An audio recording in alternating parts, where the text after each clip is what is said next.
14 ফেব্রুয়ারি Valentine day. আজকে দিনের পেছনে যে ইতিহাসটা আছে সেটা কি কারোর জানা আছে? আজকে কেন আমরা ভ্যালেন্টাইন ডে পালন করি? তাহলে চলো এর পেছনে যে ইতিহাসটা আছে আজকে জানা যাক।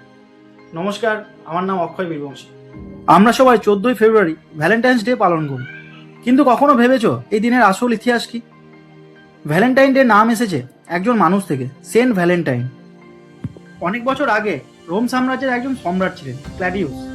তিনি বিশ্বাস করতেন বিয়ে করা পুরুষরা ভালো সৈনিক হতে পারে না, তাই তিনি তরুণদের বিয়ে করা নিষিদ্ধ করে দেন। কিন্তু সেন্ট ভ্যালেন্টাইন এই অন্যায় মেনে নেননি। তিনি গোপনে প্রেমিক প্রেমিকাদের বিয়ে দিতেন। তিনি মনে করতেন ভালোবাসা কখনো বন্ধ করা যায় না। যখন সম্রাট বিষয়টি জানতে পারেন তখন তিনি সেন্ট ভ্যালেন্টাইনকে কারাগারে পাঠিয়ে দেন। শেষ পর্যন্ত 14 ফেব্রুয়ারি তাকে মৃত্যুদণ্ড দেওয়া হয়। কথিত আছে মৃত্যুর আগে তিনি একটি চিঠি লিখেছিলেন, যা শেষে লেখা ছিল ফ্রম ইউর ভ্যালেন্টাইন। তার এই সাহস আর ভালোবাসার স্মরণেই 14 ফেব্রুয়ারি আজ ভালোবাসার দিন হিসাবে পালন করা হয়।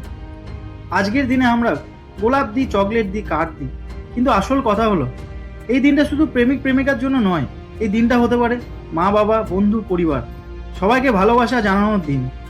কারণ সত্যিকারের ভালোবাসা মানে শুধু রোমান্স নয়, ভালোবাসা মানে সম্মান, ত্যাগ আর পাশে থাকা। আজ তোমরা কাকে ভ্যালেন্টাইন ডেতে শুভেচ্ছা জানাবে? কমেন্টে অবশ্যই জানিও।